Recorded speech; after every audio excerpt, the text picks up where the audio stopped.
Meaning of fledgling. Fledgling. Fledgling.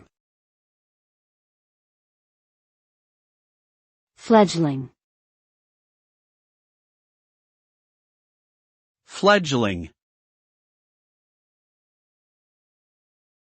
Fledgling refers to a young and inexperienced person or thing that is still developing and has not yet reached full maturity or competence. It can be used to describe a new business, a young bird just learning to fly, or a novice in a particular field. As a fledgling grows and gains experience, they become more capable and confident.